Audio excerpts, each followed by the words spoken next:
Ahí está, ahora sí. Ahora se está grabando la clase. Gaby, no sé si vos querías decir algo. Levantaste la manito. Hola, No, ¿cómo les no, va? no sé qué Gaby. Gabriela, yo. Tengo una consulta. Sí, decime. ¿Las preguntas son múltiple choice y también a desarrollar? No, son múltiple choice. Al menos el año pasado fueron múltiple choice. No sé qué les dijeron este año. ¿Ustedes la rinden el 17 o no? Sí, el 17. Y otra Hay cosa, clases ahora el miércoles. ¿explicás de nuevo eso del A y B? Sí, es así. Gracias. ¿Vieron que ustedes en biología, cuando tenían las clases, los parciales que eran múltiple choice, les daban una planilla donde ustedes tenían que marcar con la cruz? No sé si se ubican lo que les digo. Sí. Bueno, en Decían como embarazada, complemento, algo así le decían. ¿Cómo es que decían? Tiene un sí, nombre eso. sí, una planilla, no sé qué nombre le La decían. grilla le dicen. La Grilla. grilla, ahí está, la grilla. Bueno, les daban una grilla y nosotros en biología creo que eran 40 preguntas, ¿no? Más o menos, 40 preguntas creo que eran. Ahora en embarazada les van a dar dos de esas grillas y se van a dividir parte A y parte B. Les van a dar dos grillas y les van a dar parte A y parte B de preguntas. Entonces van a llenar, en vez de 40 preguntas, 60. Pero igual quédense tranquis que no es hiper mega pesado ni nada. Es un poco más largo, pero lo que tiene bueno es que te da más chance de aprobar el parcial. Porque, por ejemplo, las notas van separadas. Va la nota de la parte A y la nota de la parte B. ¿Se entiende? Por ejemplo, acá ustedes tendrían parte A, parte B, y puede ser que ustedes aprueben esta parte, pero esta no, pero igual tienen una aprobada. Sí, queda grabada la clase. No sé si ahí me entendieron.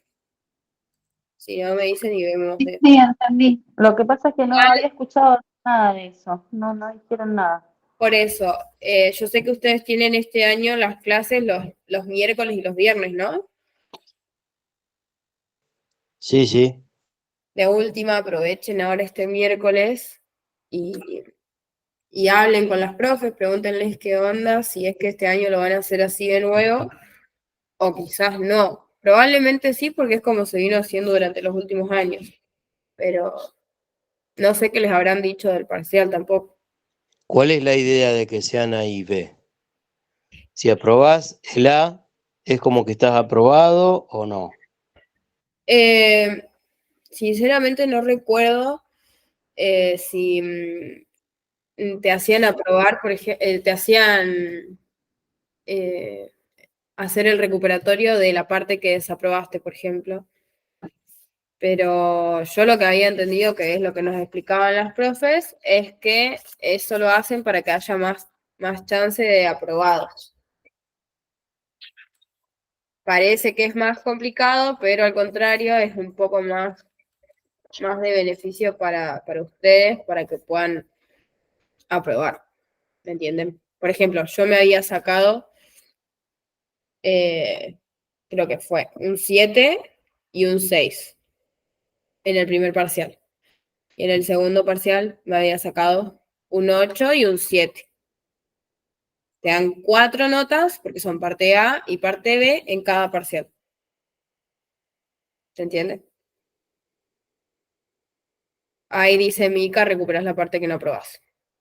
Sí, me Yo parece soy que recuperás la recurrente parte. y recuperás la parte que no aprobás. Claro, sí, me parecía. Sí, pero está bueno porque te da más chance de que regularices o de que apruebes aunque sea con 6. Está bueno. No era. O sea, nos dio miedo porque no nos explicaban bien las profes cómo era el tema y nos decían que eran 4 parciales, pero después, en el momento del parcial, llenar la planilla, nada más. O sea, está. Y las preguntas no son súper complejas. Eso está bueno. Nada más que sí, por ahí lo que tienen es que te piden cosas muy específicas. Pero es lindo, miren, yo les voy a mostrar. Yo para rendir el final ahora, lo que me hice fue que me iba anotando tema por tema, a ver si se llega a ver. Me iba anotando tema por tema. Este es el de modificaciones anatómicas y fisiológicas. Y atrás me hacía un cuadro conceptual con lo que tenía cada tema. Eso sí se ve. Esto me re sirvió para estudiar. Y leer 800 veces claramente. Pero lo bueno es que los temas no son tan complicados. Igual ahora, si quieren, vemos todo lo que tengan dudas. Yo creo que, por ejemplo, por el primer tema ya está. En realidad ese tema es más cuestión de lógica. Lo que pasa es que antes, esta lógica que tenemos nosotros ahora de pensar, che, sí, si la mujer quiere que alguien venga y la acompañe, la vamos a dejar, no estaba. Antes era, no, venía acá sola y hacer lo que yo te digo y te pongo anestesia, o bueno, hagamos una cesárea, no me importa si vos podés tener un parto natural porque estás correcta como para tener un parto natural, a mí me saca tiempo tu trabajo de parto de 8 horas, entonces te hago una cesárea, no sé si se entiende. Ahora es más normal, es más naturalizado que uno diga, no, si esta mujer Pero está... suponte una pregunta sobre eso te da múltiple opción a responder una correcta, digamos. Sí, Ok, y no va mucho más allá de lo que explicaste, que era el parto consensuado con la parturienta, el modo, quién la va a acompañar y sí, cuestiones culturales que han ido cambiando durante el tiempo. Eso es lo que exactamente. dijiste al respecto. Sí, Bien, o sea, yo ahora lo que puedo hacer es darles un panorama general de cada tema. Es importante que ustedes lean y estudien, porque en realidad si ponele, ahora nos tenemos que poner a explicar tema por tema absolutamente todo, nos va a llevar 3 días. Por eso digo que está bueno que hablen, porque por ahí se sacan las dudas de cosas puntuales que no entienden y terminamos explicando más cosas, pero se hace más fácil. Porque aparte es tarde, yo, y bueno, antes no podía porque estaba yo trabajando, creo pero que al respecto lo que busca el alumno es que si alguien ya pasó el examen, sí, tenga una precisión básicamente de qué cosas se preguntan y desarrollar al respecto. Si bien va a haber serie A, B, C, no sé, no hay sí, mucho más por lo que el contenido es uno solo. O sea, las preguntas se modifican en poco. sí, La sí, obvio. cuestión, va, lo que a mí me parece, según tu experiencia de haber rendido, ¿qué cuestiones puntuales toman, por ejemplo, en el primer tema que dijiste? ¿Qué cuestiones puntuales toman en lo que tenga que ver con otra cosa del contenido? Y así, a ir desarrollando hasta terminar los temas. Por ahí, a lo Claro. mejor podés llegar a decir generalidades, pero que a los que todavía no rendimos, nos colabora y nos ayuda. Y decir, bueno, por acá tengo que estudiar. Sí, obvio, obvio. Bueno, por ejemplo, el primer tema, que es el que estábamos hablando recién, nosotros no nos tomaron ese tema, al igual que aborto legal tampoco nos tomaron, pero con esos temas yo calculo que de igual manera la pregunta que les hagan lo van a poder deducir porque son más temas que se pueden responder lógicamente, no es algo que tenés que tener estudiado. Vos con entender el tema y lo que están hablando, por ejemplo, maternidad segura y centrada en la familia. Listo, esto quiere decir que yo voy a apoyar a la familia, que yo voy a ayudar a que la mujer sea la protagonista de todo su embarazo y su trabajo de parto y su puerperio y del hijo. Es pensar en eso. Entonces, por ejemplo, te llegan a preguntar algo y vos vas a elegir la opción que más se acerque a lo que significa maternidad segura centrada en la familia. No sé si se entiende. Sí, sí. A mí me gustaría pasar a otro tema quizá un poquito más Disculpa, complejo. Sí, si dale. mirás en el material, hay que dice el modelo de maternidad centrada en la familia, hay 10 pasos, que eso puede ser Y importante eso también. lo pueden tomar. Sí, sí, sí. Los 10 pasos los pueden tomar y después, a ver, esperen, lo voy a fijar. Esperen que quería ver esto. Dice, no sé con qué te referís. Ahí estoy viendo Gianne. No sé con qué te referís a lo práctico, porque quizás te estás confundiendo con los laboratorios.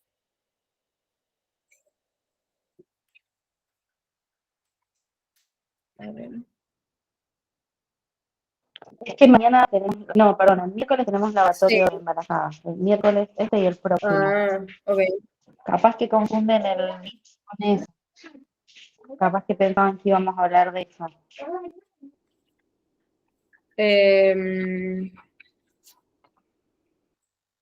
Ahí voy. Vieron que está en lo de maternidad segura y centrada en la familia, está los ejes conceptuales y principios. Eso les pueden llegar a tomar algo. Y después los 10 pasos hacia la maternidad segura y centrada en la familia, eso también. Sería lo que a mí me supone más que les pueden llegar a preguntar de ese tema, porque encima es un tema corto, pero porque vos después lo tenés que saber relacionar con los temas que siguen. Si quieren, pasamos a otro. Este me parece que es fácil. Por ahí es más complejo, diabetes. Sí, pasemos a otro. Dale. ¿Con qué quieren seguir? Porque, por ejemplo, a mí me parece que aborto legal es un tema que también, con que lo lean ustedes y vean que se ve como lo más relevante, ya es suficiente. No sé, ¿qué les parece? Nosotros no dimos aborto, por ejemplo. Si está en la currícula, quizá lo expliquen pasado el examen. Claro. No sé por qué les pusieron ese tema, la verdad. Pero es raro. Pero sí, con que lo lean en realidad ya está. Por ahí no me acuerdo si hablaba de la ley, como mucho la ley, y ahí lo estoy buscando para ver qué puede llegar a ser. Acá, interrupción legal del embarazo. La ley 27.610. Quizás eso les pueden llegar a preguntar. Después que puede ser en el domicilio o bajo hospitalización. Ese para mí, léanlo nomás. No, denle más importancia a los otros temas, Yo me te parece. leo los temas si querés. Sí, yo acá lo tengo.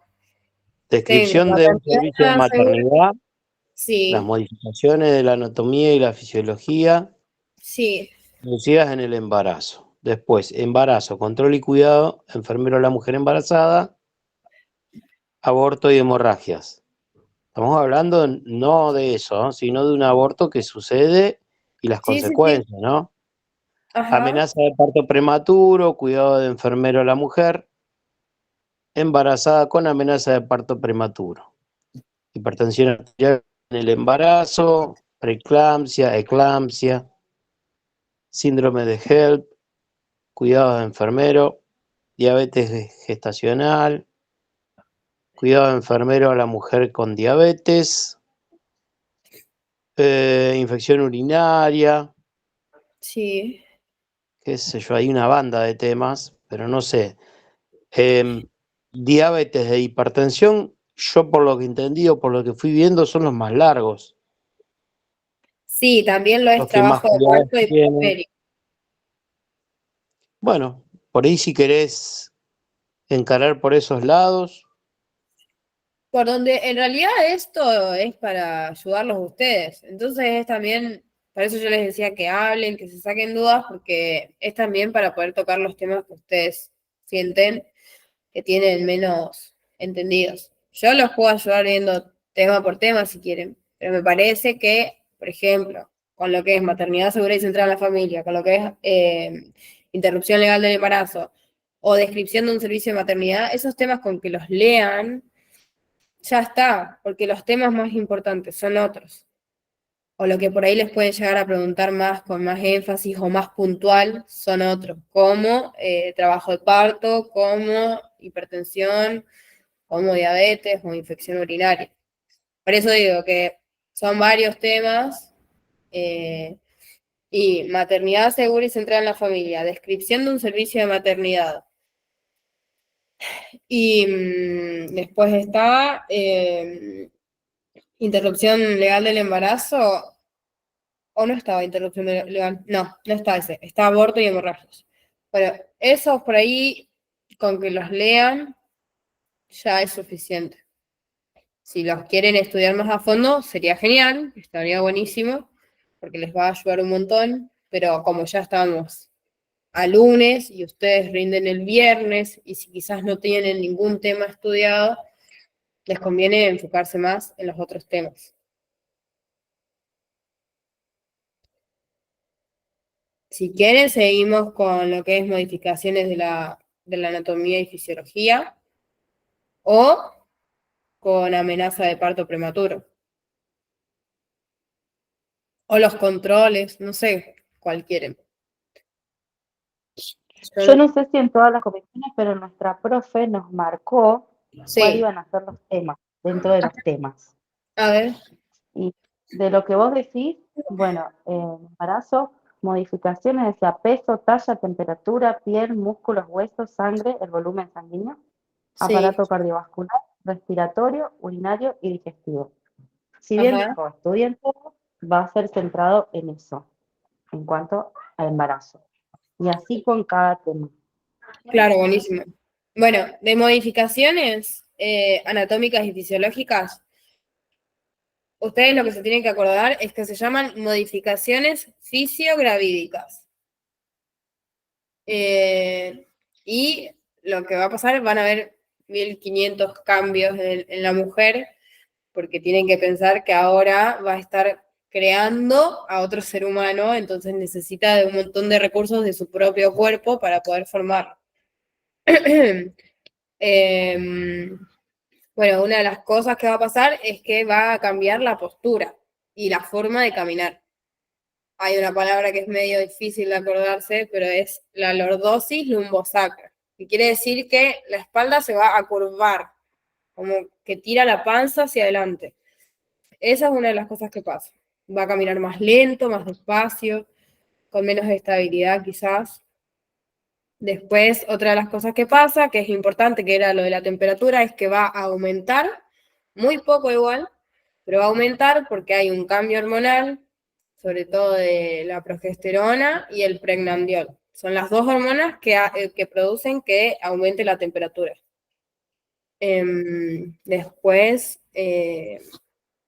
va a aumentar la frecuencia cardíaca hasta 15 latidos más por minuto, que esas son cosas que se tienen que tener en cuenta porque, por ejemplo, va la mujer a un control y vos no sabés, porque no lo estudiaste, ponele, que la frecuencia cardíaca durante el embarazo aumenta y vos le tomás la frecuencia cardíaca y ves que está aumentada, vos vas a pensar que está teniendo un problema, pero en realidad es algo normal, ¿se entiende? Y lo mismo que con la temperatura.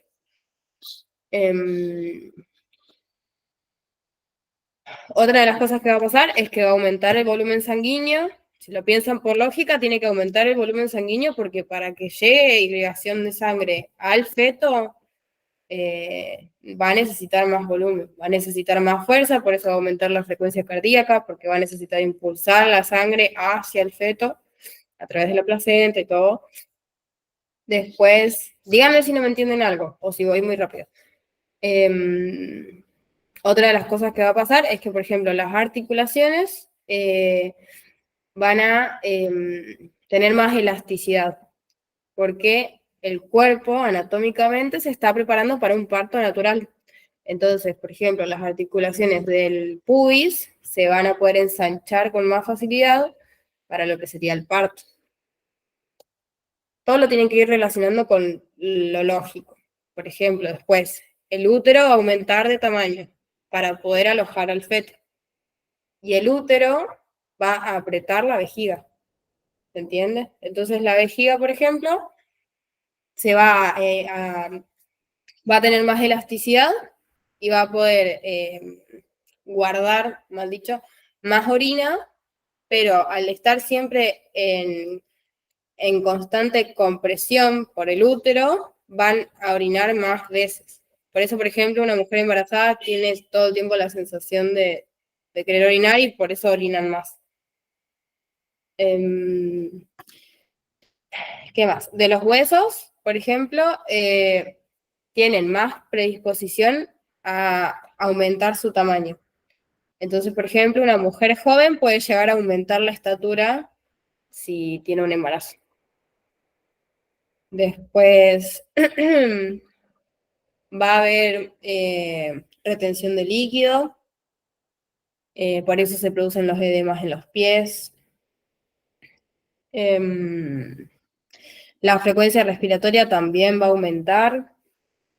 Se van a producir problemas gastrointestinales o alteraciones gastrointestinales, como por ejemplo que van a tener más la sensación de náuseas, de vómitos. Hay algo que se llama atonia muscular, que quiere decir, atonia gástrica, que quiere decir que los músculos de... Ay, me agité. Que los músculos de los intestinos y todo van a tener menos fuerza, entonces va a tener más dificultad para las deposiciones, por ejemplo. Y así con cada tema. A mí lo que me sirvió fue relacionarlo de por qué estaba pasando cada cosa. Por ejemplo, la temperatura aumenta. ¿Por qué? Porque va a aumentar la producción de tal y tal hormona que hacen que la temperatura aumente. Después, la frecuencia cardíaca aumenta. ¿Por qué? Porque tiene que impulsar con mayor fuerza la sangre para que también llegue sangre al feto. Y para eso también tiene que aumentar el volumen de sangre. ¿Se entiende?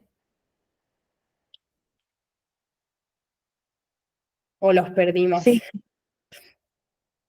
Buenísimo.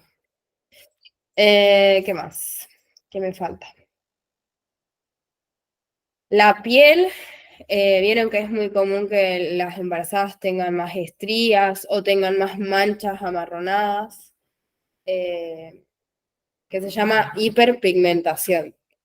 Van a sufrir más hiperpigmentación, sobre todo en mujeres de piel morena, van a tener más estrías, porque lo que es los músculos van a tener una hipertrofia e hiperplasia, que quiere decir que se van a estirar y achicar más regularmente. Entonces, por ejemplo, se generan las estrías. Después el peso corporal va a aumentar entre 11 a 13 kilos. ¿Por qué? Porque va a crecer, va a aumentar de tamaño el útero, va a estar también el peso del feto, van a aumentar de tamaño las mamas, va a ahora estar la placenta, el líquido amniótico, no sé qué me falta. Va a haber retención de agua, eso se los dije. Y nada más.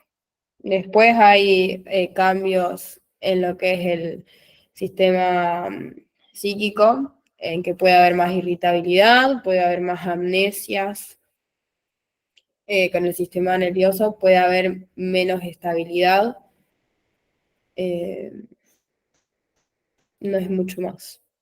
Lo más importante de este tema sería el peso, la temperatura y el aparato cardiovascular.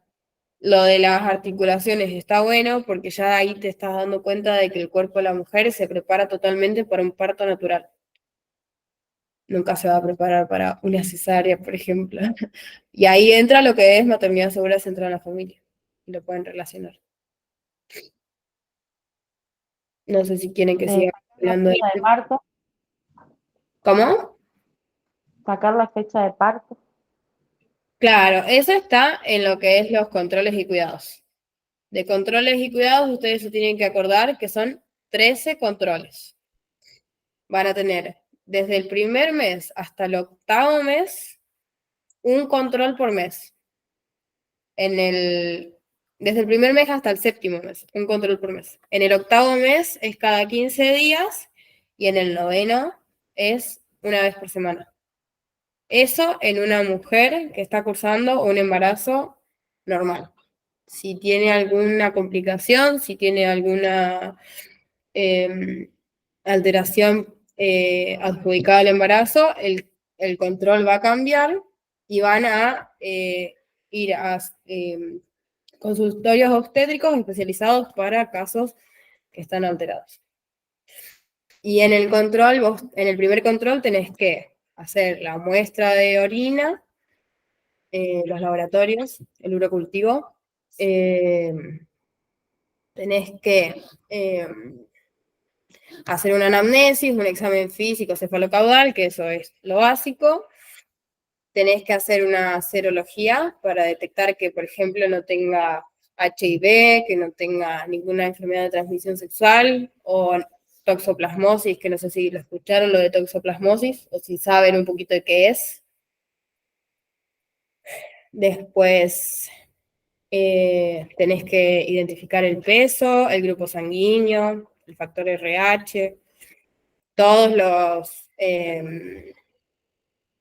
signos de riesgo, los factores de riesgo, perdón, la edad, en donde vive, si tiene ingresos, si está acompañada por alguien o no, todos esos. Fíjense que después en el material que te pone una lista con los factores de riesgo, el índice de masa corporal, si tiene un peso inferior al que debería tener, o si tuvo antecedentes de abortos o de partos prematuros. Acuérdense que uno de los factores de riesgo que les pueden llegar a preguntar es la edad. A partir de qué edad es un factor de riesgo cuando es menor y cuando es mayor. ¿Se acuerdan de eso?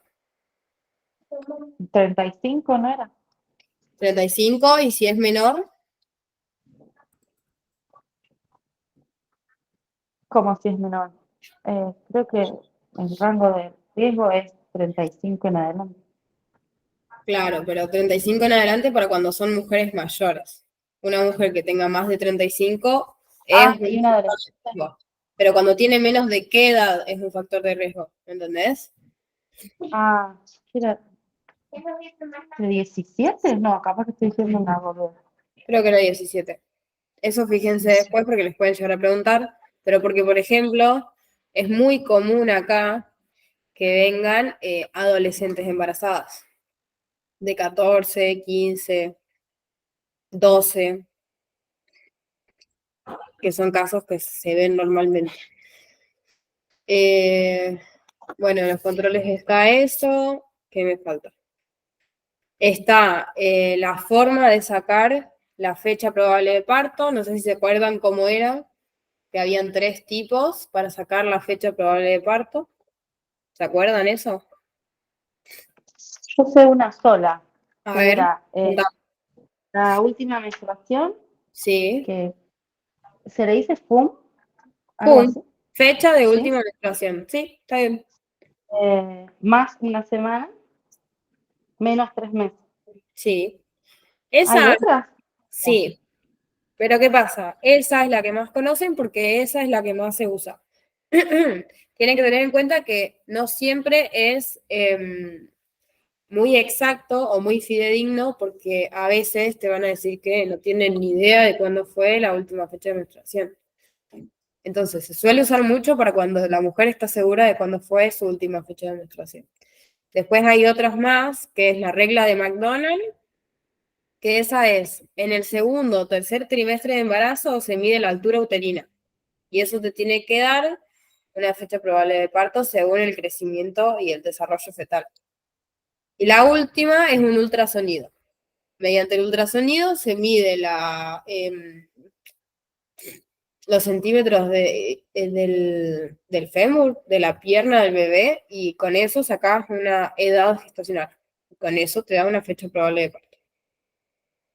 Eso le pueden llegar a preguntar de los controles.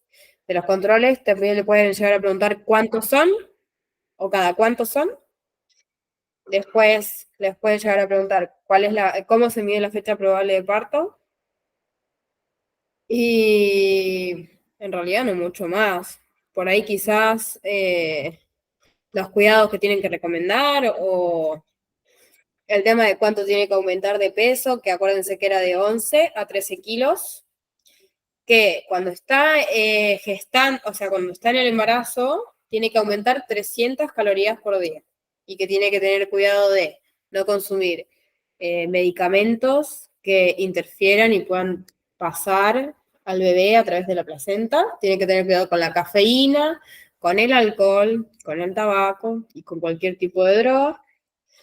Y después, durante la lactancia, es lo mismo, porque a partir de la leche pueden pasar medicamentos, pueden pasar el café o el alcohol, y durante la lactancia tiene que aumentar 500 calorías por día.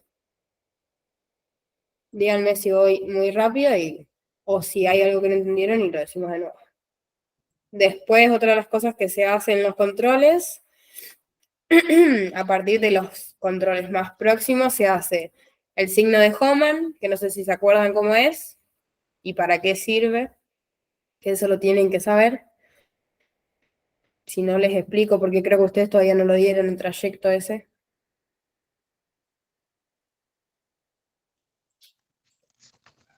El síndrome de Hoffmann permite detectar la presencia de trombosis en pantorrillas, Sí, dolor en los músculos gemelos, la dorsiflexión del pie indica signo de Hoffmann positivo. sí. El causal son la inflamación de las venas por la presencia de varices y por compresión del útero gravídico sobre los vasos, sobre los vasos. Hay una sigla que no me sale. Está bien. Es así. El signo de Hohmann sirve para que ustedes puedan detectar si la mujer está cursando o tiene un posible riesgo de cursar trombosis venosa profunda. Trombosis venosa profunda. Eso se hace mediante acostar a la mujer y extender su pierna y hacer una dorsiflexión del pie, o sea, tirarlo para adelante. Si ella refiere que le duele la pantorrilla y hay otros signos y síntomas como edemas, enrojecimiento y temperatura en la zona, puede indicar que esté cursando una trombosis venosa profunda.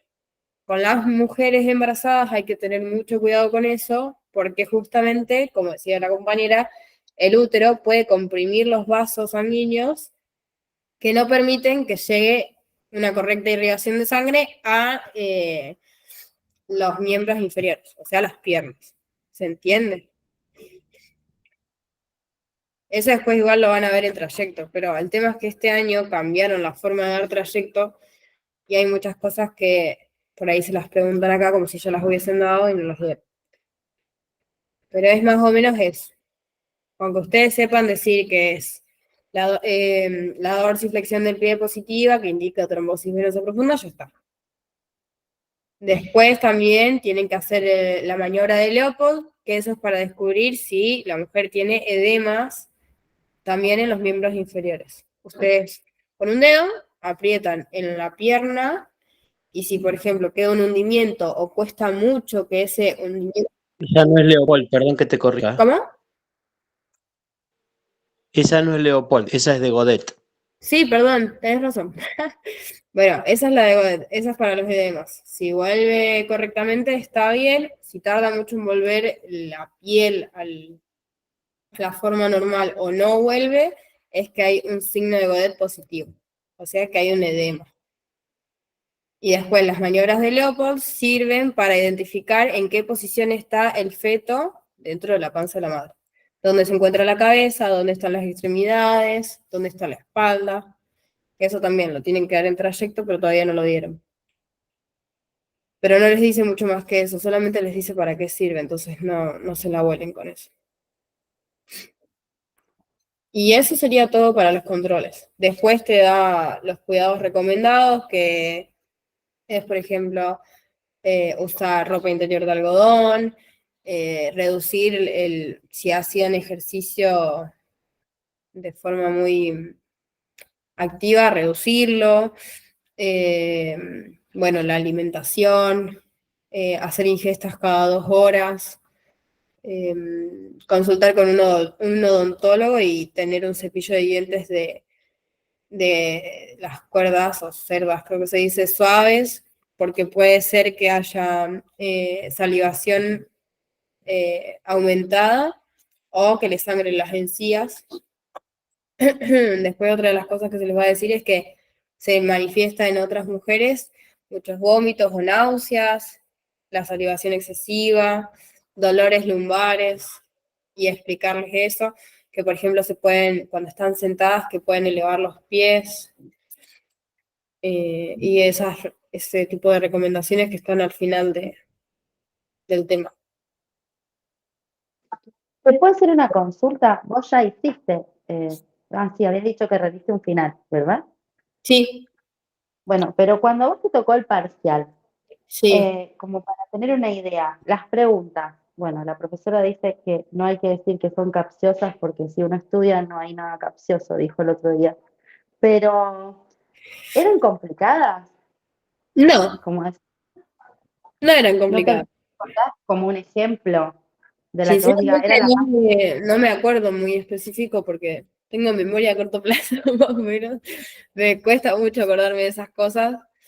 Pero sí me acuerdo puntual, pero porque dije que qué tonta, ¿cómo me voy a olvidar de esto? Que habían preguntado en trabajo de parto, ¿cuál es el clampeo correcto del cordón? Y te tiraban las opciones, como están en el cuadernillo, que hay un cuadro que dice creo que es ay, a ver, no me acuerdo cómo dice en el cuadernillo.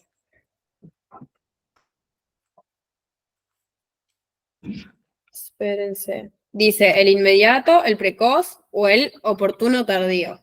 Y yo me acuerdo que lo había puesto mal y después dije qué tonta, porque en realidad te ponía así, ¿cuál es el clampeo correcto del cordón? Y te ponía las 3 opciones y vos tenías que elegir la correcta. Ese es un ejemplo que me acuerdo acá, pero no eran muy difíciles las preguntas, no eran tan complicadas. Por eso les digo que no se asusten tampoco, porque no se la rebuscan tanto.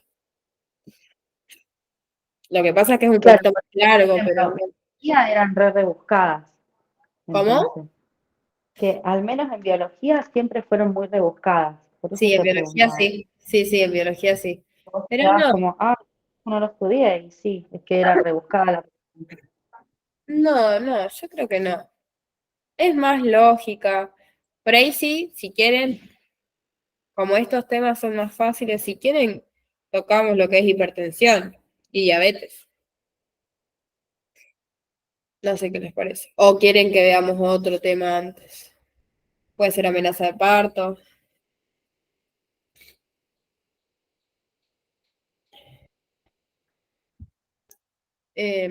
No sé, ¿qué quieren que veamos? Me parece que un punto a recordar o a tener en cuenta son las 4 etapas del parto. Sí, La primera etapa, periodo dilatante.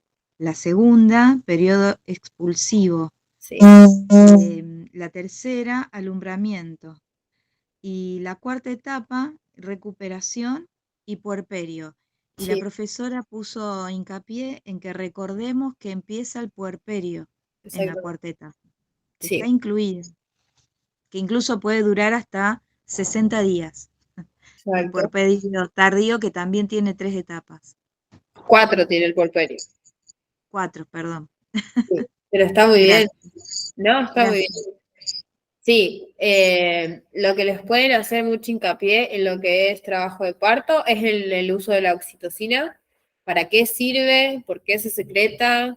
Que ustedes se tienen que acordar que la oxitocina es una hormona que lo que va a hacer es ayudar a los músculos del útero a contraerlos para que se pueda expulsar el feto.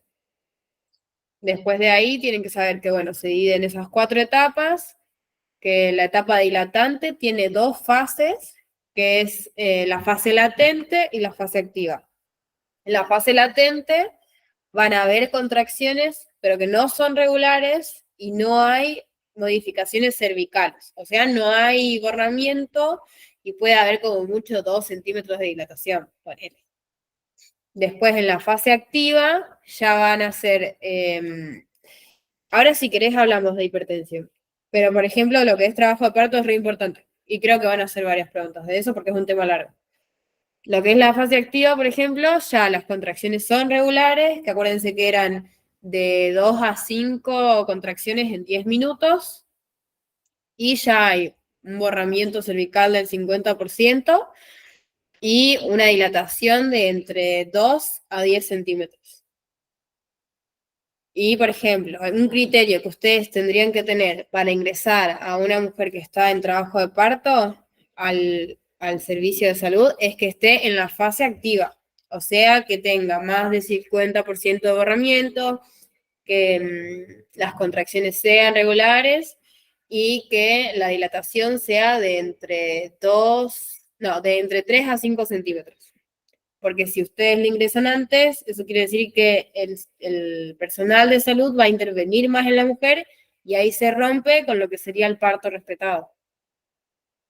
No sé si se entiende eso. Después lo que les pueden preguntar es qué es lo que se mide o qué es lo que se valora de las contracciones, qué es la intensidad, la duración, el tono, y me falta uno más. Intensidad, duración, tono y depresión, creo que era. No me acuerdo. Ahora me olvidé.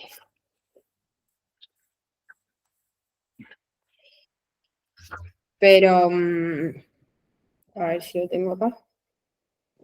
Acá entre los temas que nos dijo la profesora está lo que vos comentaste hace un ratito, que te equivocaste en la pregunta. Decía, pinzamiento del cordón, tiempos de crampeo. Sí, sí, eso se los van a preguntar. Seguramente, estoy segura de que se los van a preguntar porque es algo que se remarca mucho, porque si vos, por ejemplo, haces un clampeo inmediato, todos los nutrientes que tendrían que terminar de pasar al feto no pasan. Y eso tiene que tener una justificación médica muy específica para que suceda.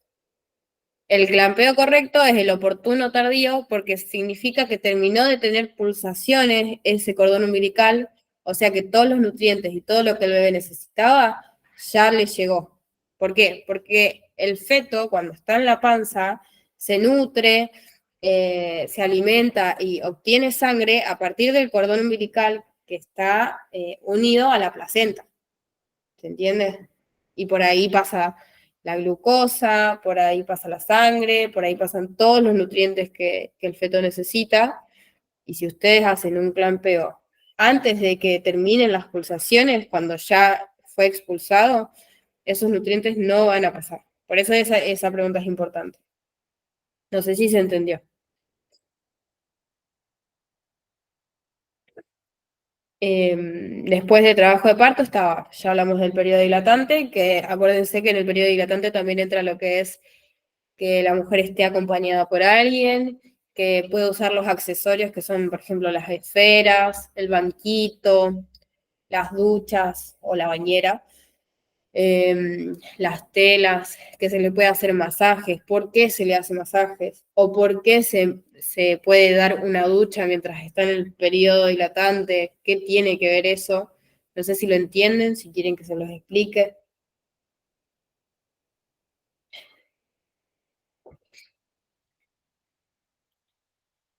Si quieren les digo. Esos accesorios o el uso de los masajes o el uso de las respiraciones o de la inmersión en el agua sirven porque liberan endorfinas. Y las endorfinas son un analgésico natural. Ustedes, si vieron una peli cualquiera en la que estén pasando por un parto, siempre llega un momento en el que la mujer empieza a pedir la epidural y empieza a pedir analgésicos, analgésicos, analgésicos. En ese momento es cuando uno puede empezar a hacer uso de la inmersión en el agua o de los masajes que liberan endorfinas, que es un analgésico natural, para que no haya intervención de parte del personal de salud. Y porque eso promueva lo que es el parto respetado. También está el uso de la oxitocina sintética para acelerar las contracciones, pero lo que se dice es que en realidad una mujer produce suficiente oxitocina como para tener un parto natural normal. Esto que comentaste es el famoso goteo. ¿Cómo? Lo último que dijiste es el famoso goteo que te ponen como para ayudar a las contracciones. No sabría decirte, pero Ni idea. Nunca lo escuché, la verdad. Pero Bueno, sí hacen uso de la oxitocina sintética. Que puede llegar a hacer eso. También hacen uso de la oxitocina sintética en la etapa del alumbramiento, que es cuando se tiene que expulsar a la placenta, que por ahí las contracciones no suelen ser tan intensas como en el periodo dilatante, y entonces ahí sí se necesita oxitocina sintética, pero tampoco es lo recomendable. En la etapa dilatante también van a tener lo que es la expulsión de las membranas ovulares y del líquido amniótico, que en eso tienen que tener cuidado con que el líquido amniótico no sea meconial, no tenga meconio o no tenga sangre, porque cualquiera de esas dos cosas indicaría sufrimiento fetal. Después de la etapa dilatante está la etapa expulsiva, que es cuando se expulsa el feto. Después sigue. Bueno, que cuando se expulsa el feto es la parte donde se habla del clampeo del cordón, que el correcto sería el oportuno tardío, porque eso promueve a que se pasen todos los nutrientes que el bebé necesita para después del nacimiento. Y después sigue la etapa del alumbramiento, que es cuando se expulsa la placenta, que ahí hay que tener sumo cuidado con lo que son las hemorragias postparto, que suelen suceder en esa etapa. Y por último está la etapa de la recuperación o el puerperio, que es cuando ya la mujer está con el bebé, que empieza el COPAP, que empieza la relación con el vínculo binomio y con el padre, y que se empieza a recuperar, y ahí sí pueden entrar en lo que son los periodos del puerperio. No sé si se entendió, si quieren que veamos algo más. O si quieren que pasemos a otro tema.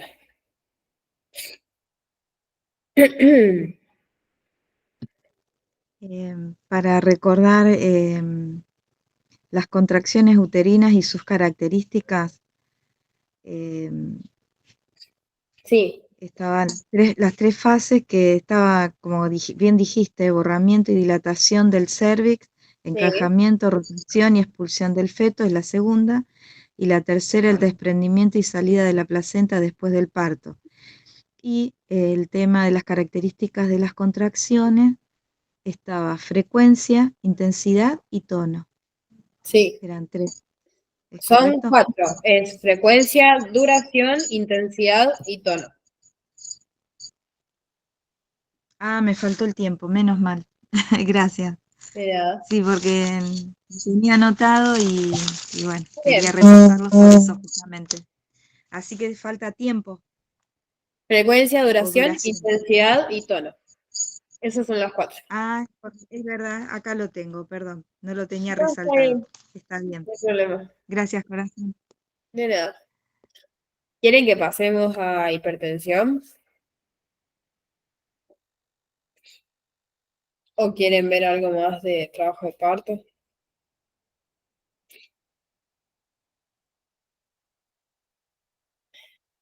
bueno, Entre las características del líquido placentario, también hay que observar si tiene cambio de coloración, si es más espeso de lo que debería, si es amarillento o verdoso, eso indicaría infección Exacto. tremenda. Así Sí, que también son características a observar. exactamente. Puede indicar una infección o puede indicar sufrimiento fetal. Después, en el puerperio, tienen la valoración de los loquios, que es lo mismo. Tienen que valorar la cantidad, el color y el olor, porque los loquios te pueden indicar que hay una infección por un mal desprendimiento uterino, porque quedaron restos de placenta, o por cualquier otro tipo de caso que se pueda producir una infección, o se pueden estar produciendo hemorragias. Eso también. Eso entra en puerperio. Después de hipertensión, tienen que saber que la hipertensión se manifiesta a partir de las 22 semanas de gestación, con valores de 140. 140 sobre 90. 90. Ahí está, gracias. Y que se define que es una hipertensión gestacional porque después de las 12 semanas postparto se vuelve a normalizar la tensión arterial. Si, por ejemplo, después de las 12 semanas postparto no se normalizó esa tensión arterial y sigue siendo elevada, significa que era una hipertensión crónica que fue descubierta durante el embarazo. ¿Se entiende?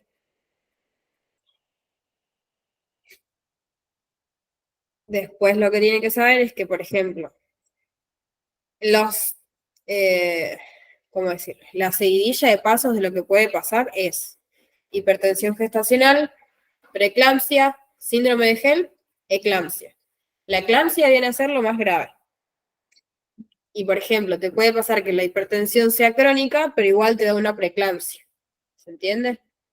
No es que solamente se da la preeclampsia si la hipertensión era gestacional. Puede ocurrir si era crónica también. Crónica quiere decir que la mujer antes de estar embarazada ya tenía hipertensión diagnosticada y durante el embarazo le pudo haber dado una preeclampsia. La preeclampsia se divide en dos. En leve y en grave. La preeclampsia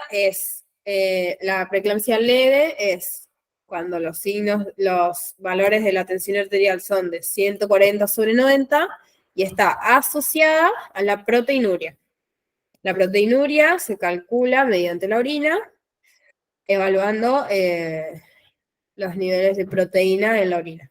Si hay 300 miligramos de proteinuria, quiere decir que eso ya es elevado y es una preeclampsia leve.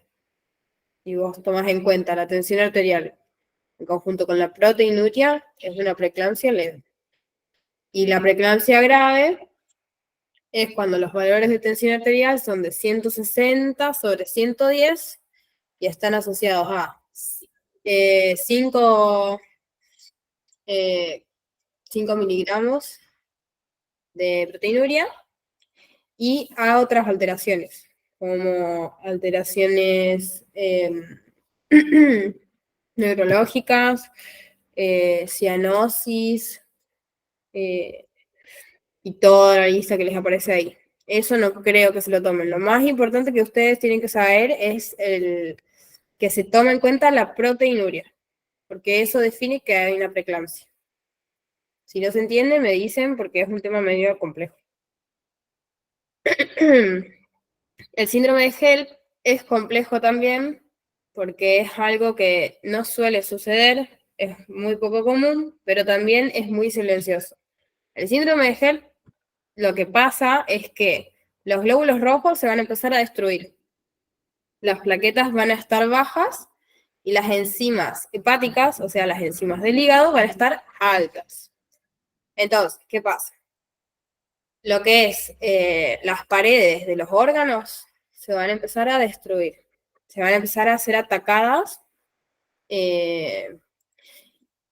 y después aparecen las manifestaciones clínicas, que no sé si las vieron. Voy a buscar para no decirles cualquiera igual. Pero creo que no me faltó decirles nada de eso. Que en manifestaciones clínicas está que puede haber náuseas, puede haber vómitos, bradicardia fetal, que se tiene que tener en cuenta, signos de shock, y el más común sería que hay un dolor progresivo en el epigastrio o en el cuadrante superior derecho. Eso indica que, porque en realidad con el síndrome de HELP lo que más va a ser atacado es el hígado. No sé si se entiende, porque ese sí es un poco difícil. Si no se entiende, díganme y lo vuelvo a explicar de otra forma.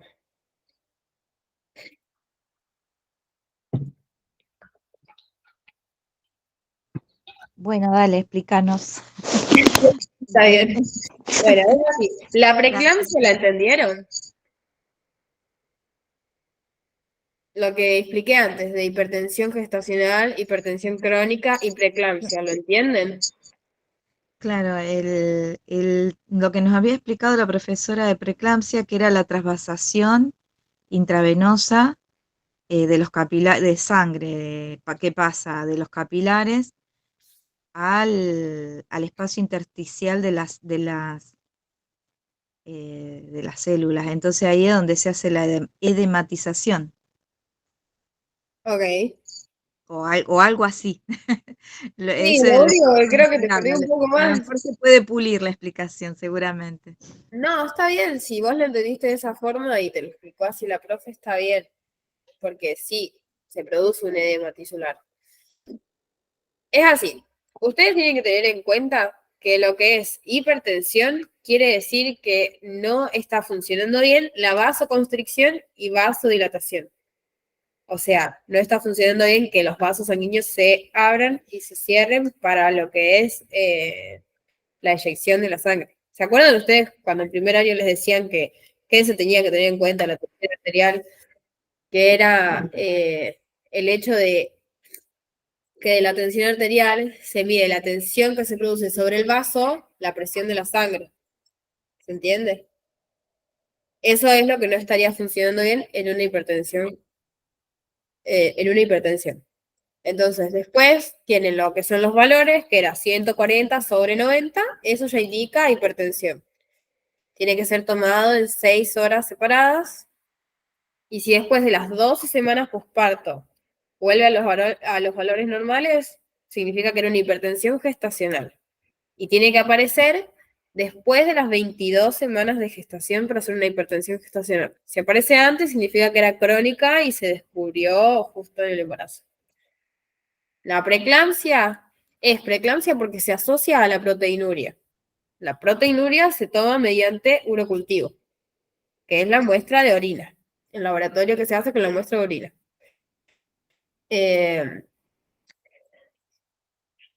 Esperen que se los voy a decir bien. Que si es leve, si es una preeclampsia leve, es que los valores de la tensión arterial van a ser de 140/90 con una proteinuria de 300 miligramos. Y si es una preeclampsia grave, la tensión arterial va a ser 160/110, o sea que va a estar más alta, y la proteinuria va a ser de 5 gramos o más en 24 horas.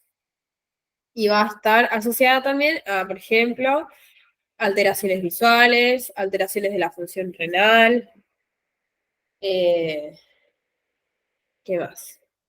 Confusión, cianosis.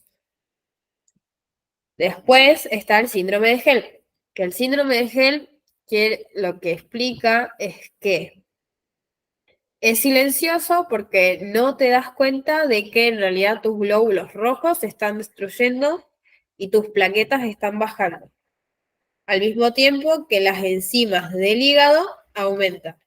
Lo que va a pasar es un daño endotelial. Estoy toda congestionada, pido disculpas.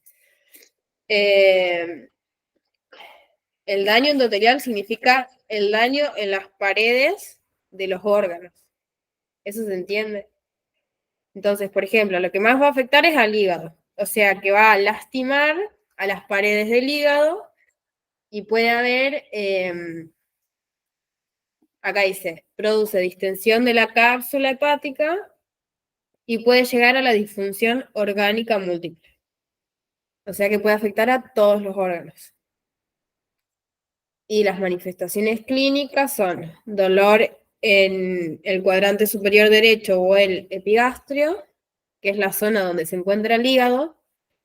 Después están los vómitos, las náuseas, signo de shock y bradicardia fetal. Lo que se hace ante un síndrome de HELP es terminar con el embarazo, sí o sí, una terapia agresiva de las complicaciones que te genera el síndrome de HELP y aplicar sulfato de magnesio para prevenir que se produzca una eclampsia. ¿Se entiende? Es difícil. Este tema es difícil, a mí me costó bastante entenderlo. No sé si ahí me entendieron.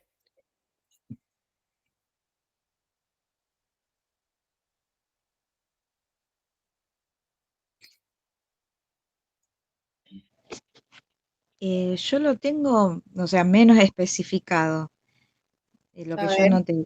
Es una de las mayores complicaciones sí, en la progresión de una preeclampsia, sí, que se caracteriza por hemólisis, elevación de las enzimas hepáticas y sí, descenso de las plaquetas, dolor hepático y el hipocondrio derecho, náuseas, vómitos, malestar general. sí, exactamente. Es eso. Nada más que lo expliqué de una forma más larga, pero sí es eso. La hemólisis es la descomposición de los glóbulos rojos. Por eso digo que los glóbulos rojos se descomponen y las plaquetas bajan y aumentan las enzimas hepáticas, pero porque hay un daño en el hígado. Eh, Genial, le agregué justo eso, lo que vos dijiste, daño endotelial afecta a todos los órganos, en especial el hígado. exactamente. Sí. Le agregué eso, gracias. Y lo que por ahí tienen que tener en cuenta es que para el síndrome de HELP, cuando ya se presentó, lo que se tiene que hacer es terminar con el embarazo, o sea, dependiendo de qué semana esté, puede llegar a vivir el feto o no. Después, se hace una terapia agresiva de lo que ya son las complicaciones, porque lo que tiene el síndrome de HELP, como dije antes, es que es más silencioso, porque es difícil saber que tus glóbulos rojos se están descomponiendo, a no ser que vos estés haciendo constantemente laboratorios, que es lo que se debería hacer si se tiene una preeclampsia. Después se aplica el sulfato de magnesio para evitar una eclampsia. La eclampsia es las convulsiones tónico-clónicas o coma, y está asociado a signos y síntomas de la preeclampsia solamente. Solo a eso. Si no, no sería una eclampsia, sería otra cosa. Y las eclampsias se, se previenen con el sulfato de magnesio. Y ustedes tienen que saber que hay una dosis de ataque y una dosis de mantenimiento. La dosis de ataque, lo tengo por acá, 5 gramos. son 5 gramos de sulfato diluidos en... ¿Dónde lo tengo? Acá. Son 5 gramos de sulfato diluidos en 100 o 200 centímetros cúbicos de dextrosal 5 y se pasan en 10 a 15 minutos. Y la dosis de mantenimiento son 20 gramos de sulfato diluidos en 500 centímetros cúbicos de dextrosal 5 que se pueden pasar en 7 gotas por minuto si son macrogotas o en 21 microgotas por minuto. Y por ejemplo, se presenta una preeclampsia, entonces vos vas a ir evaluando para saber si llega el momento en el que tenés que aplicar sulfato de magnesio. Pero ponele que tiene una convulsión. Eso quiere decir que se está presentando una eclampsia. Entonces vos vas a aplicar la dosis de ataque para esa convulsión y después vas a continuar con la dosis de mantenimiento. En caso de que después de vos haber aplicado el sulfato se vuelva a convulsionar la mujer, tenés que aplicar otra dosis de ataque y seguir con la dosis de mantenimiento. Y lo que ustedes tienen que tener en cuenta es que con las convulsiones, ¿dónde lo tengo? Acá. Con las convulsiones no se tienen que intentar frenar o abolir, no te tenés que tirar encima de la mujer ni nada por el estilo, simplemente la tenés que poner en decúbito lateral, o sea, de costado. Puedes aplicar la cánula de mayo para que no se muerda la lengua, que es como una silicona que se pone en la boca, que en realidad no siempre se recomienda, y a veces se aspiran las secreciones. Acá dice que se aspiren las secreciones, entonces ustedes, por las dudas, díganlo así. Después se debe aplicar oxígeno y se aplica el sulfato de magnesio. Y se controlan los signos vitales cada 15 minutos. Después tienen que tener en cuenta que puede haber intoxicación por sulfato de magnesio y eso se controla con el gluconato de calcio, que es 1 gramo endovenoso. Tiene que tener en cuenta también para qué sirve el sulfato de magnesio, que lo que hace es prevenir la injuria celular. Esto quiere decir, no los quiero embatatar, pero lo que hace el sulfato es bloquear unos receptores que están en el cerebro, que esos receptores se activan cuando con la convulsión se produce una asfixia, porque en una convulsión la persona normalmente no respira, por eso uno de los cuidados que hay que tener es aplicar oxigenación. Entonces, el sulfato hace que se inhiba ese receptor, porque el receptor causa injuria celular, o sea, atenta contra las células. Y además es un vasodilatador, o sea que disminuye la tensión arterial. Después, los cuidados que tienen que tener para alguien que tiene hipertensión gestacional es valorar el sensorio, realizar la anamnesis, obviamente, de todos los antecedentes familiares, de todos los antecedentes de la mujer en sí, obstétricos, los factores de riesgo, absolutamente todo. Se hace un examen físico cefalocaudal donde se valora el sensorio, se valora la presencia de cefaleas, y ahí ustedes tienen que irse escotomas, que eso es cuando una parte de la visión está borrosa o es una visión parcial. Después está la auscultación pulmonar y cardíaca. Se valora si hay edemas periféricos. Y los reflejos osteotendinosos, porque a lo que más suele afectar el sulfato, por ejemplo, es a los reflejos osteotendinosos. Después se valora lo normal de un examen obstétrico. Y no se recomienda que se haga reposo absoluto en cama porque eso puede favorecer a la trombosis, que es algo que, como dijimos antes, suele suceder más en embarazadas y es algo que se tiene que evitar. Tampoco se recomienda que se haga una dieta baja en sodio, a no ser que la mujer ya antes de tener el embarazo ya tenía recetado una dieta baja en sodio. Para cualquier mujer que presente síntomas de preeclampsia, sí o sí, hospitalización. Tienen que estar constantemente valoradas. No es algo que se atienda desde el hogar, porque la preeclampsia, así como así, te puede llevar a una eclampsia o te puede llevar a un síndrome de Gel, que son complicaciones que es mucho más difícil revertir.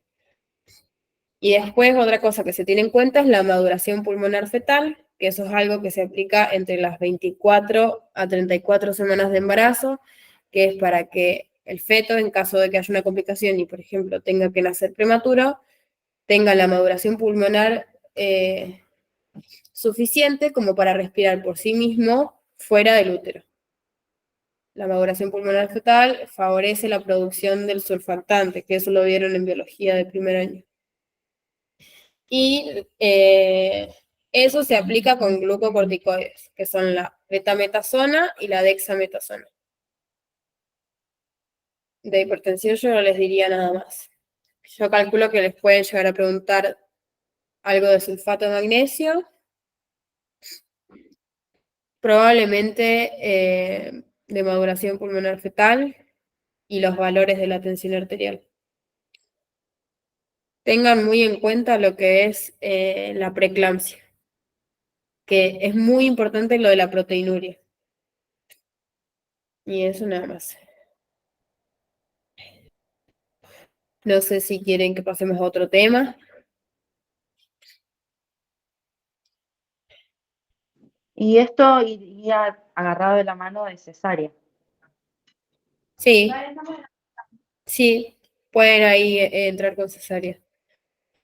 Cesárea está... de cesárea, por ahí les pueden llegar a preguntar cuáles son los tipos de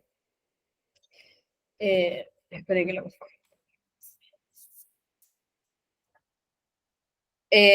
Bueno, ¿cuáles son las indicaciones? Que están las absolutas o las relativas.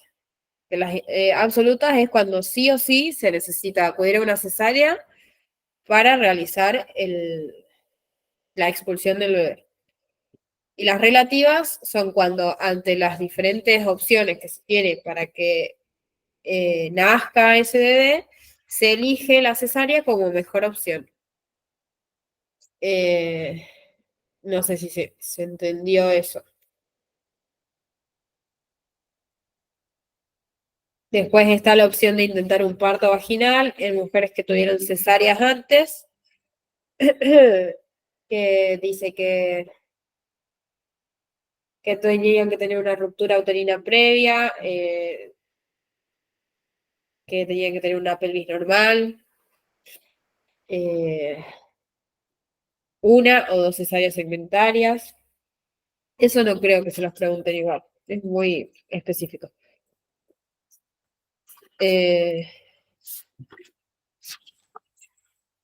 Después,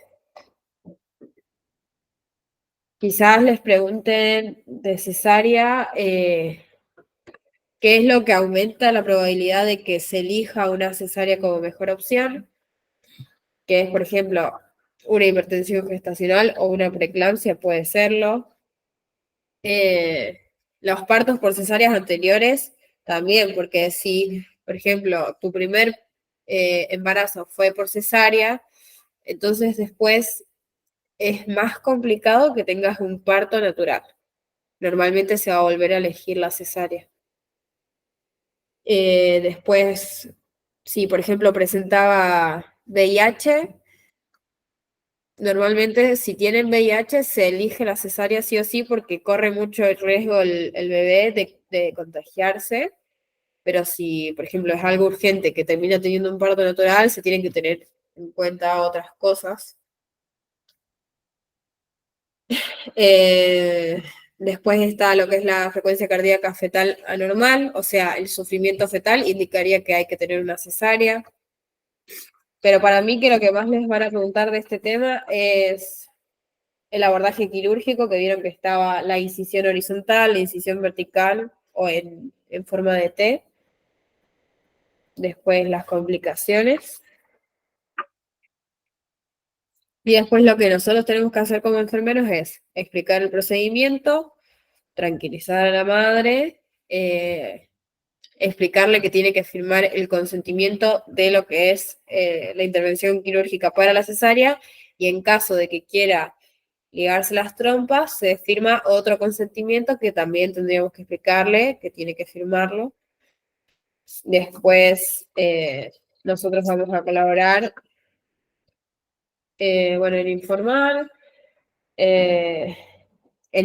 también al médico cualquier alergia que tenga la mujer, cualquier medicamento que haya estado usando. Hay que ayudar a la madre a saber si hizo las horas de ayuno. Tenemos que hacer el baño prequirúrgico. Y creo que no me olvidé. Disculpa, yo tengo anotado tipos de anestesia, de incisión Sí, quirúrgica y cuidados. sí, está bien. Bueno, los cuidados era lo que les estaba diciendo recién. La incisión quirúrgica era lo que les decía, horizontal, vertical o en forma de T. Y después los tipos de anestesia está la epidural y la raquidia. Bueno, y después acá hay un cuadrito que igual yo tengo el libro del año pasado, pero acá yo tengo bien remarcado en el cuadernillo que dice, durante el procedimiento se revisarán el nivel de oxígeno en la sangre, el pulso y la tensión arterial. Y después está la anestesia epidural, y acá tenía las referencias, no me acuerdo dónde, y la anestesia raquidia,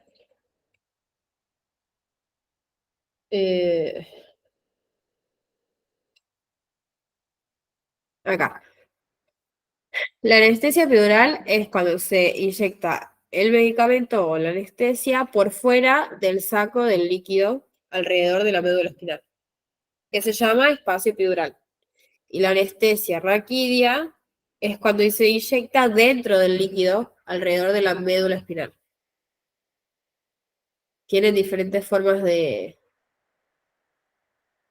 actuar, son distintas. La raquidia se usa una sola vez y hace efecto inmediatamente, y la epidural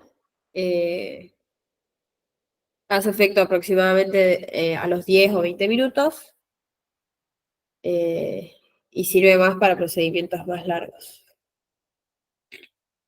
que es la anestesia que se suele usar para un trabajo de parto natural, por ejemplo.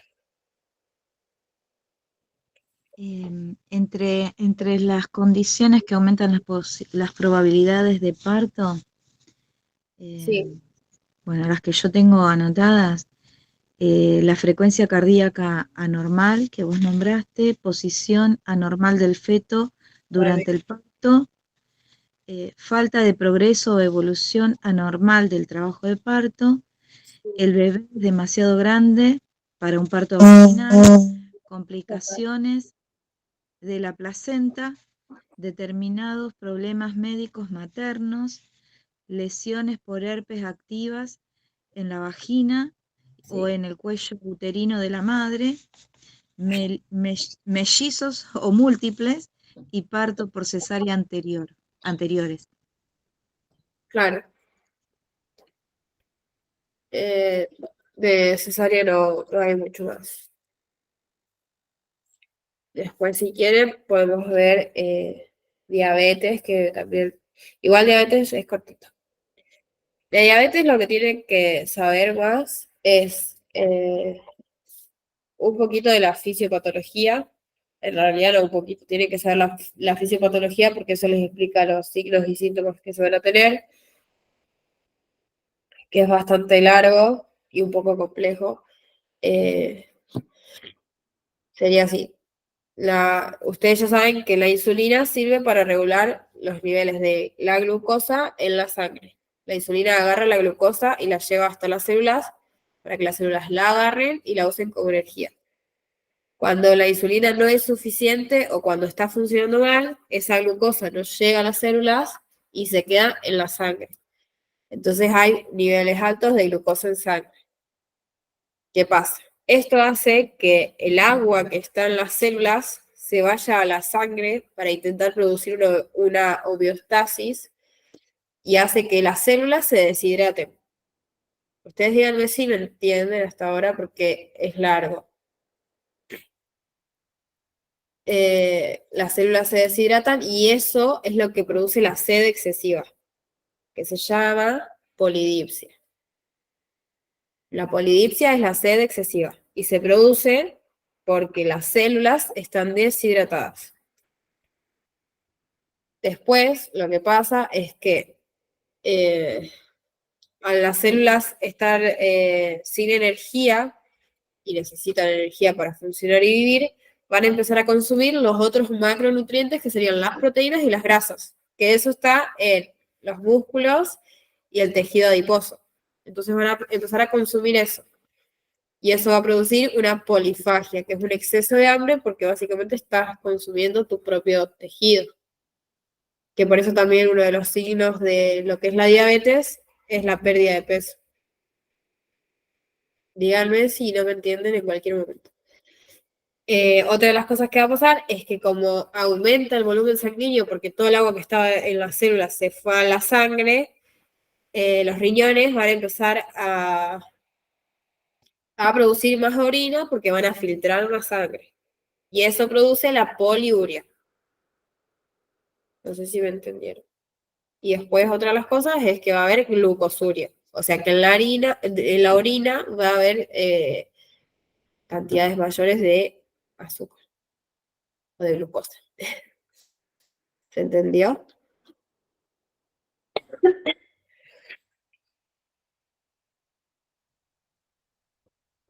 Si no me entendieron, díganme, explico de nuevo. Eso en cuanto a la fisiopatología. Eso Pero es la acá, patología. claro, la diabetes gestacional. Te hago una consulta que no me quiero confundir. Bueno, aparece en la semana 24. Sí. También se dice como en la hipertensión sobreimpuesta? Es así. La diabetes gestacional se manifiesta a partir de la semana 24 hasta la semana 28, como vos dijiste, y sí o sí se asocia a otros trastornos, como por ejemplo la hipertensión, infecciones urinarias o vaginales, parto prematuro y cesárea. Se va a asociar a esas cosas también. No es solamente niveles elevados de azúcar. ¿Entendés? No es solamente niveles elevados de glucosa, no de azúcar. Que si se tienen que acordar que el valor normal de glucosa en sangre es de 70 a 110 miligramos por decilitro.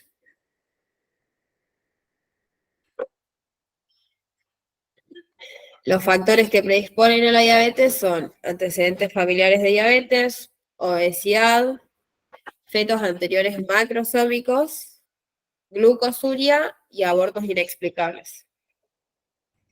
¿Saben qué significa macrosómicos? Fetos macrosómicos.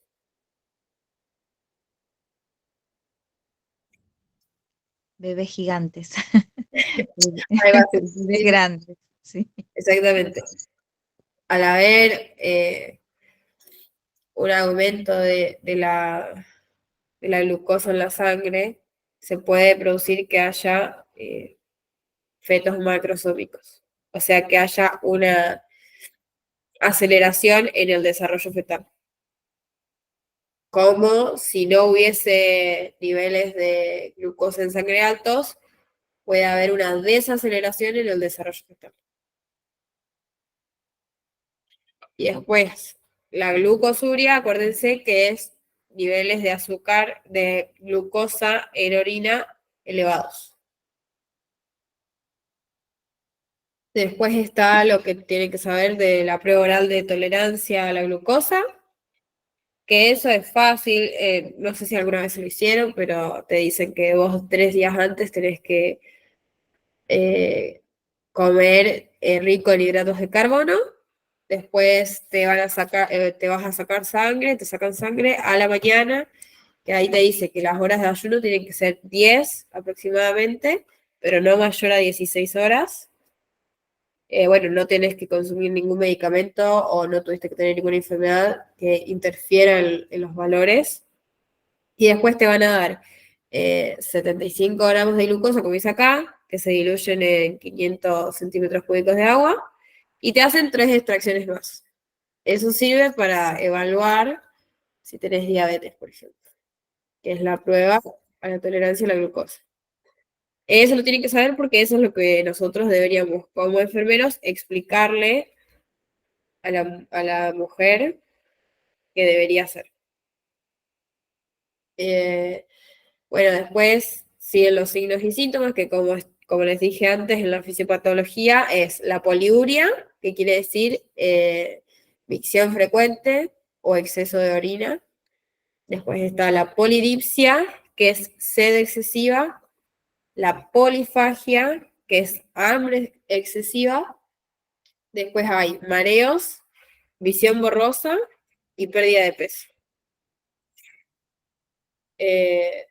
Después tienen que la diabetes pregestacional puede producir mortalidad perinatal, malformaciones congénitas, abortos, prematurez, trastornos del crecimiento fetal como macrosomía o retardo del crecimiento,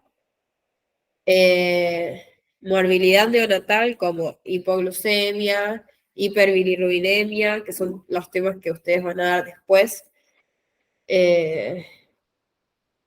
y morbilidad materna como hipertensión arterial o infecciones urinarias. A ver, voy a conectar la compu, no sé qué apagar. Y quedaría eso, infección urinaria nada más. Creo que pasamos por todos los temas. Sí, ya queda poquito.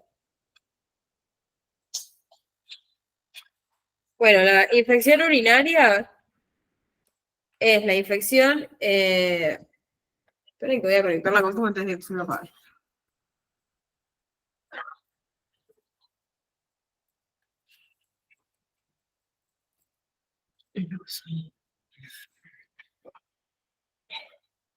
La infección urinaria es cuando las vías del tracto urinario tienen presencia de microorganismos que pueden producir alteraciones. No sé si se entendió.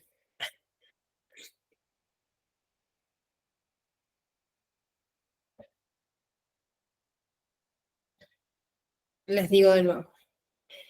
La infección urinaria o infecciones del tracto urinario son cuando hay presencia de bacterias que pueden producir alteraciones morfológicas en el tracto urinario.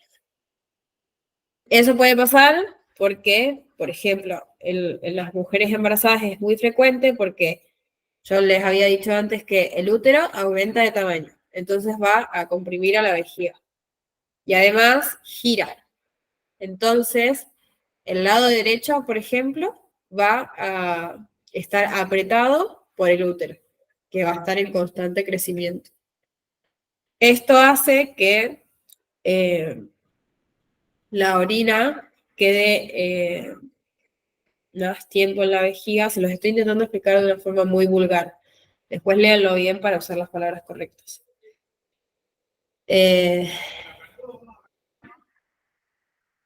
Miren, les leo. Dice, a medida que el útero aumenta su volumen, comprime la vejiga y los uréteres, que es mayor del lado derecho, porque el útero gira y lo que comprime más es el lado derecho. Entonces se acumula orina residual en la vejiga y en los uréteres. Y otra de las cosas que pasa durante la gestación o durante el embarazo es que se disminuye el tono y la contractilidad de los uréteres y de la vejiga. O sea que no tienen suficiente fuerza como para expulsar la orina. Y eso atribuye o ayuda a que la orina tenga reflujo, como que vaya y venga o como que se quede en un lugar estancado. Eso hace que se produzca la presencia de bacterias en el tracto urinario. Es una de las opciones. Y otra de las cosas que puede pasar es que por una mala higiene perineal, con la flora perineal que nosotros tenemos, nos provocamos una infección. ¿Se entiende? Sí. Bueno. Después está la cistitis, que es la más común, que, bueno, es una infección urinaria primaria, y los síntomas son disuria, poliaquiuria, tenesmo vesical, dolor retro o suprapúbico, y en la uretra antes o después de la micción. Disuria es dolor al orinar. Poliaquiuria es un aumento de las micciones. Que al final tenemos que poliaquiuria es la eliminación abundante de orina. Estaba bien. Estaba fijándome que no me haya confundido. Bueno, la orina va a tener un aspecto turbio y purulento. Y si, por ejemplo, está asociada a dolor lumbar y a fiebre, puede ser una infección aguda. Y después la diferencia es la pielonefritis aguda, que ya es cuando la infección está en la vía urinaria alta o en el parénquima renal. Eso es más complicado, eso ya se trata en internación y se puede presentar en el segundo o tercer trimestre de gestación. Y los síntomas incluyen la cistitis, una alteración del estado general, fiebre, sudoración, escalofríos, dolor lumbar intenso y constante, y puniopercusión positiva. No sé si se acuerdan de eso. Después, no es mucho lo que es infecciones urinarias. Pero los signos y síntomas son temperatura elevada, debilidad, letargo, fiebre, cefaleas, dolores musculares, náuseas, vómitos y dolor en la región lumbar. se trata mediante hospitalización, como dije antes, y las complicaciones ya son más elevadas, como por ejemplo disfunción renal, absceso renal, pielonefritis enfitematosa, que es cuando hay una infección necrotizante, anemia, septicemia y choque séptico. Y los cuidados son recomendaciones. Recomendar la ingesta de 2 litros de agua, recomendar la ingesta de alimentos fuentes de vitamina C, porque el pH se suele alcalinizar. Entonces la vitamina C ayuda a reducir la alcalinización del pH de la orina. Después miccionar cada 2 o 3 horas, no usar el bidet. Lo recomendable es que no tengan relaciones sexuales, que se use ropa de algodón, ropa interior de algodón. Educar sobre la higiene perineal, sobre cómo se realiza, sobre no arrastrar, sobre no ir de atrás para adelante, sino de adelante hacia atrás. Y enseñarles cómo se hace la muestra de urocultivo, porque para saber si es una infección urinaria se tiene que hacer un urocultivo. Y nada más.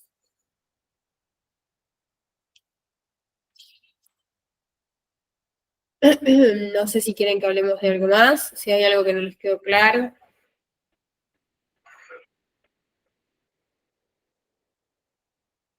O si quieren preguntarme algo más, no hay problema.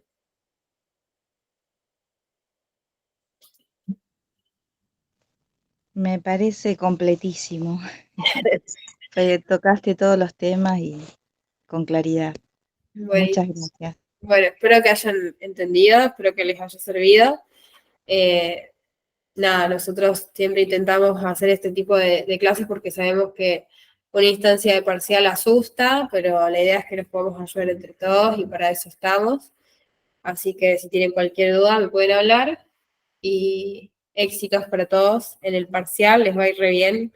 Aprovechen ahora la última clase que les queda, no importa que sea laboratorio, ustedes pregunten. Y nada, Gaby, decime.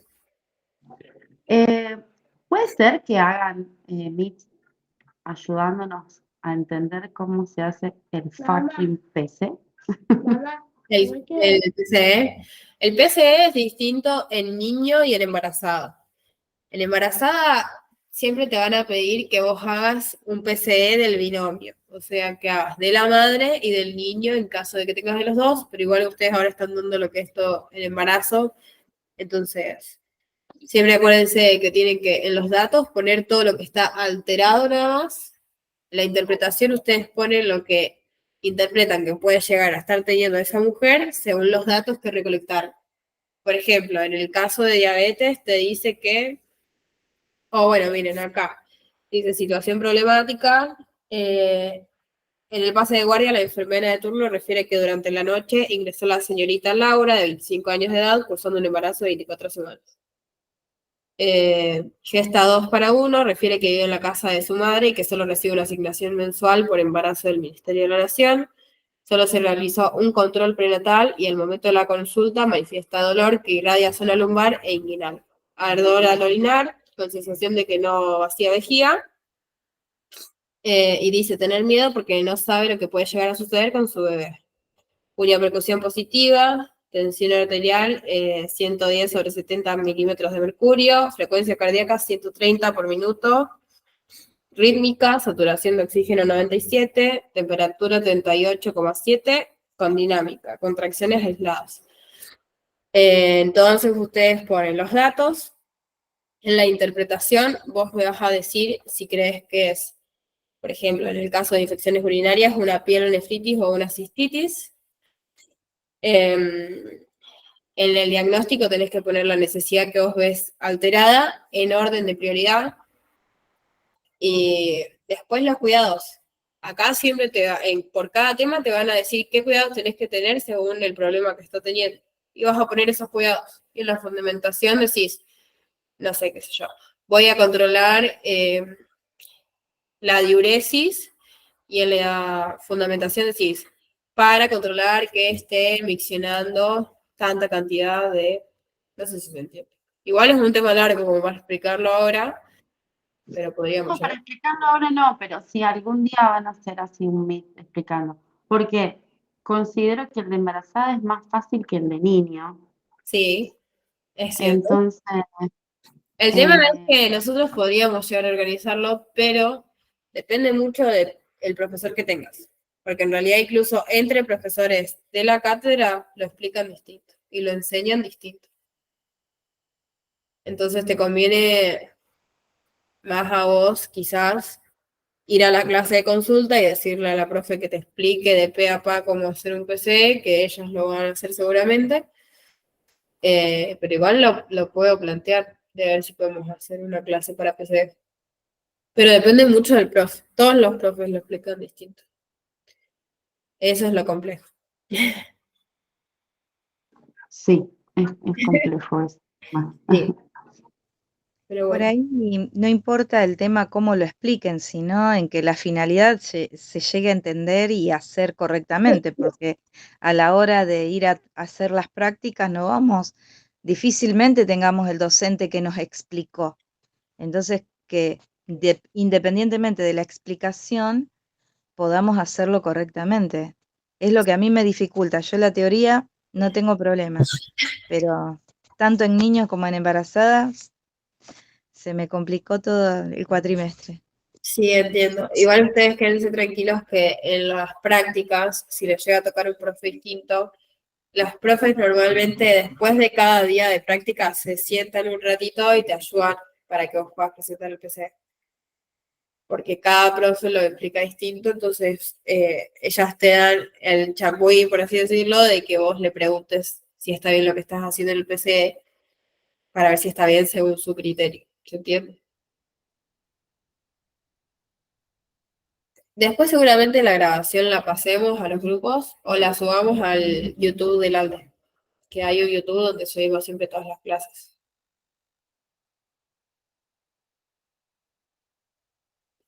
Pero bueno, no sé si tienen alguna pregunta más. Buenísimo, gracias por la explicación y por tu tiempo. De nada, me alegra que les haya servido. Espero que les vaya muy bien, les deseo muchos éxitos. Y nos vemos en la facu, en la mesita como siempre. Muchas gracias. De nada, nos vemos, descansen.